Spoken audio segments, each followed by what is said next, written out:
हरे कृष्णा दर्शकों, मेरे इस वीडियो में आप सबका हार्दिक स्वागत है। मैं कौन हूँ, आप कौन हैं, आज थोड़ा सा परिचय हम इस बात को लेकर करेंगे। मैं मीनू हूँ, मीनू वर्मा एडवोकेट। नो, ये तो मेरे शरीर का परिचय है। आप कौन हैं, ये आपके शरीर का परिचय है। आज मुझे एक स्टोरी याद आ रही है। एक शेरनी का बच्चा होता है जिसे हम शावक बोलते हैं, और वह अपने माता से शेरनी से बिछड़ जाता है और जाकर भेड़ियों के झुंड में घुस जाता है और भेड़िए के बच्चों के साथ ही उसकी परवरिश होने लगती है। जब वह कुछ बड़ा होता है तो उधर से एक शेर गुजर रहा होता है। वह देखता है कि अरे हमारी शेर प्रजाति का एक बालक भेड़ों के साथ परवरिश पा रहा है। तो उसे जाकर कहता है कि भाई तुम शेर हो? वह कहता है नहीं भाई, मैं तो भेड़िया हूँ। वो कहता है नहीं भाई तुम शेर हो, देखो तुम अपनी और मेरी शक्ल देखो। लेकिन नहीं नहीं भाई, मैं तो भेड़िया हूँ, मैं अपने भाइयों के साथ रहता हूँ। तब वह उस शेर शावक को एक नदी के पास लेकर आता है। उससे कहता है कि देखो इस नदी में अपना चेहरा और मेरा चेहरा, तुम और मैं एक जैसे दिखते हैं। मैं भी शेर हूँ, तुम भी शेर हो, मैं दहाड़ सकता हूँ तो तुम भी दहाड़ सकते हो। और शेर उसे दहाड़ता है, दहाड़ कर दिखाता है। तो वह शेर शावक भी ऐसे ही दहाड़ता है। वो कहता है अरे हाँ, मैं तो शेर हूँ, मैं तो स्वयं को भूल गया था। मैं तो भेड़ के बच्चे में जाके स्वयं को भेड़ ही समझने लगा था, जबकि मैं तो शेर हूँ। यही कुछ हमारे और आपके साथ होता है।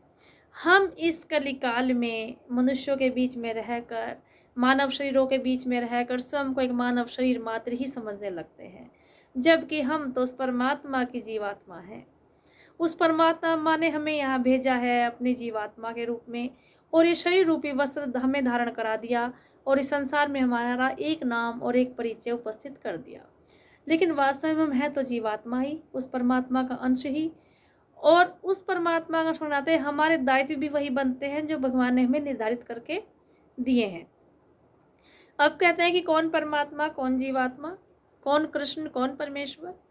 आपने अग्नि लकड़ी को देखा होगा। लकड़ी में को हम छूते हैं, अपने हाथ से पकड़ते हैं, तो उसमें कोई एक्टिविटी नहीं होती और उसमें अग्नि का स्पर्श भी हमें नहीं होता। वो हमें गर्म नहीं लगती, हाथ नहीं फूकती। लेकिन जैसे ही हम अग्नि को रगड़ते हैं या उसे अग्नि के संपर्क में लेकर आते हैं, तो वह अग्नि के स्वरूप में लकड़ी परिवर्तित हो जाती है। यही कुछ हमारे साथ होता है। जब हम एक सामान्य मनुष्य के रूप में सांसारिक प्राणियों के बीच में रहते हैं तो हम सामान्य प्राणी लगते हैं। लेकिन जैसे जैसे हम अपनी प्रवृत्ति को सत्संग में ढालते हैं या भगवान के कर्मों में व्याप्त करने लगते हैं, भगवान की सेवा में लगाने लगते हैं, तो हमें अपने स्वरूप का ज्ञान स्वतः ही होने लगता है। क्योंकि हमारे अंदर जीव तत्व तो है, परम तत्व तो है, लेकिन उसे प्रदर्शित करने के लिए हमें कुछ एक्ट करने पड़ते हैं। जब तक हम वो एक्ट नहीं करेंगे तब तक हम स्वयं को नहीं पहचान पाते।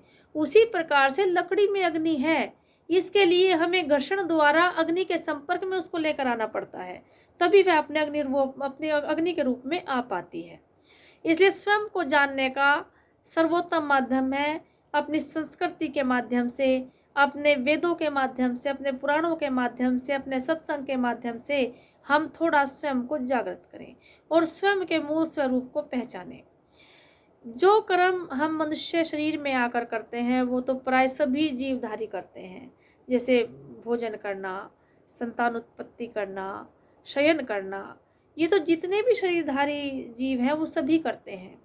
लेकिन इसके अलावा जो मस्तिष्क परमेश्वर ने हमें दिया है, परमेश्वर श्री कृष्ण ने, वो किसी और शरीरधारी के पास नहीं है। इसीलिए परमेश्वर श्री कृष्ण ने श्रीमद् भागवत में कहा है कि मुझे मनुष्य का शरीर सर्वाधिक प्रिय है, क्योंकि ये वही शरीर है जिससे वो मुझे प्राप्त कर सकते हैं। आपने महाभारत में देखा होगा कि अर्जुन ने भगवान श्री कृष्ण का विराट रूप का प्रत्यक्ष दर्शन किया था, लेकिन और लोग वहां कुरुक्षेत्र में युद्ध स्थल में मौजूद थे, उनको भगवान के विराट रूप का दर्शन नहीं हुआ था। क्यों, ऐसा क्यों? क्योंकि अर्जुन की जो दृष्टि थी वो दिव्य दृष्टि थी, वो जागृत हो चुकी थी। उसे श्री कृष्ण में परमेश्वर विराट रूप दिखाई दे रहे थे। उसी प्रकार से यदि हम और आप भी अपने स्वरूप को पहचान लें कि हम जीवात्मा हैं, हम परमेश्वर श्री कृष्ण का अंश हैं, हमारा लक्ष्य पुनः उन्हीं तक पहुंचना है और ऐसा हम सत्संग के द्वारा या हरि नाम जप के द्वारा ही प्राप्त कर सकते हैं। तो हमारे लिए हमारा मार्ग बहुत ही सुलभ हो जाता है और हम बहुत सारी परेशानियों से जो व्यथा व्यर्थ रूप में हमें आके घेर लेती हैं, उनसे हम छुटकारा प्राप्त कर लेते हैं। विषय बहुत लंबा हो सकता है, मैं अपने अगले वीडियो में समझाऊंगी। आज के लिए केवल इतना ही कि हम कौन हैं, हमें पहचानना है स्वयं को। हम परमेश्वर श्री कृष्ण की जीवात्मा है और हम यहाँ पर अपने परमेश्वर श्री कृष्ण को पाने के लिए ही प्रयास करने के लिए आए हैं। हमें वापस वहीं जाना है जहाँ से हम आए हैं। बाकी ये तो संसार एक नाटक है, अपना अपना रोल सब निभाएंगे और एक दिन हम चले जाएंगे। लेकिन हमें जाना वहीं है जहाँ से हम आए हैं, वो एड्रेस हमें मिस नहीं करना। और उस एड्रेस तक पहुँचने का जो रास्ता है वो है हरि नाम संकीर्तन। अगर हम लोग हरि नाम संकीर्तन का सहारा लें, हरे कृष्ण कृष्ण कृष्ण हरे हरे, हरे राम राम राम हरे हरे, तो हमारा हर मार्ग पर चलना सुलभ हो जाता है और जो हमारे कष्ट हैं उनमें भी धीरे धीरे कमी आनी प्रारंभ हो जाती है। इसमें कोई संदेह नहीं है कि हरि नाम अकाट्य है। हरि नाम से हम सब कुछ प्राप्त कर सकते हैं। हरि नाम से हम अपने पापों से मुक्त हो सकते हैं। हरि नाम से हम परमेश्वर को प्राप्त कर सकते हैं। ऐसी कौन सी वस्तु है जो हरि नाम से हमें प्राप्त नहीं हो सकती। बस केवल ज़रूरत है तो हमारे प्रयास करने की, ज़रूरत है तो हमारे विश्वास करने की। इसलिए सदैव जपिए हरे कृष्ण कृष्ण कृष्ण हरे हरे, हरे राम राम राम हरे हरे, और प्रसन्न रहिए और प्रसन्नता बांटिए इस संसार से, जगत से, इस विश्व से। हरे कृष्ण।